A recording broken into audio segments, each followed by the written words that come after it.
नमस्कार बच्चों, आज हम पढ़ेंगे सारंगी क्लास 2 हिंदी चैप्टर नंबर 17 बरसात और मेढक। चलिए शुरू करते हैं।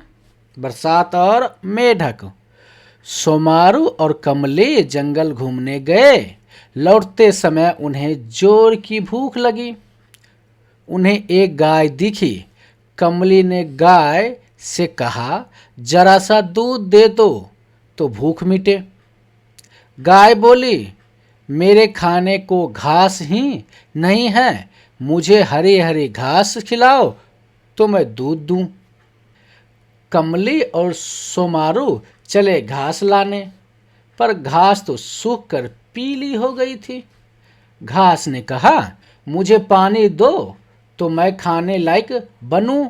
कमली और सोमारू चले पानी लाने, पर नदी तो सूखी हुई पड़ी थी। नदी ने कहा, बरसात हो तो मुझे पानी मिले। कमली और सोमारू चले बादल लाने, पर बादल तो बिन बरसे टंगे थे। बादल बोले, मेढक टर टर बोले, तब तो हम बरसे।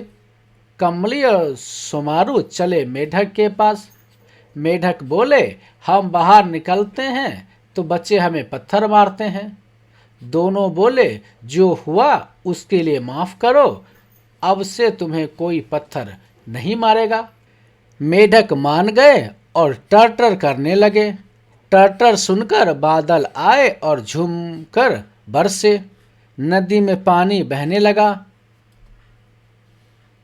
कमली और सोमारू ने नदी से पानी लाकर घास को दिया। घास हरी हो गई। दोनों घास लेकर गाय के पास गए। गाय ने घास खाकर दूध दिया। कमली और सोमारू ने दूध पीकर अपने घर की राह ली। इसको लिखा है एक तारा ने। बातचीत के लिए प्रश्न उत्तर देख लेते हैं। पहला प्रश्न है, आपको ये कहानी कैसी लगी? इसका उत्तर है, मुझे यह कहानी बहुत अच्छी और मज़ेदार लगी। प्रश्न दूसरा है, मेढक सोमारू और कमली की बात क्यों मान गया?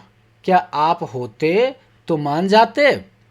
इसका उत्तर है, मेढक उनकी बात मान गया क्योंकि दोनों ने माफ़ी मांगी और आगे से पत्थर ना मारने का वादा किया। हाँ, मैं भी मान जाता। प्रश्न 3 है, क्या आपने कभी किसी मित्र के साथ ऐसा कुछ किया है जिससे उन्हें चोट लगी हो या बुरा लग हो? उत्तर है, हाँ, एक बार खेलते समय मेरे मित्र को चोट लग गई थी।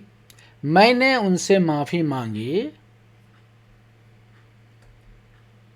शब्दों का खेल।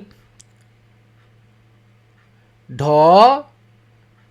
डॉ, र और दो वाले शब्द बनाइए, फिर सभी शब्दों को जोर से पढ़िए।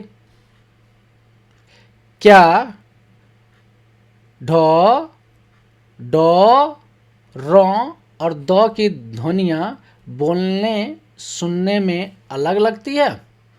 देखते हैं। ढ वाले शब्द, मेढक, ढोल, ढक्कन। डॉ वाले शब्द, डमरू, डिब्बा, डाली। र वाले शब्द, घड़ी, लड़का, झगड़ा। दो वाले शब्द, बादाम, दादी, दवा, चित्रकारी और लेखन। कमली और सोमारू ने घर जाकर क्या किया होगा? चित्र बनाइए और कहानी को आगे बढ़ाइए। चित्र आपको यहाँ बनाना है, मैं कहानी को आगे बढ़ा देता हूँ, आप चित्र बना के लिखिएगा अपने हिसाब से। चलिए लिखते हैं। कमली और सोमारू घर जाकर खुश हुए। उन्होंने अपने परिवार को पूरी कहानी सुनाई। फिर सबने मिलकर खाना खाया और आराम किया। आनंदमयी कविता। उठो उठो, पत्ती डोली चिड़िया बोली, हुआ सवेरा उठो उठो, छाई लाली आहा निराली, मीठा अंधेरा उठो उठो। आलस त्यागो प्यारे जागो, आंखें खोलो उठो उठो, देखो झांकी भारत माँ की, जय जय बोलो उठो उठो। इस कविता को लिखा है सोहनलाल द्विवेदी ने। वीडियो को लाइक करें, कमेंट करें, चैनल पर नए हैं तो सब्सक्राइब करें। वीडियो देखने के लिए आपको धन्यवाद।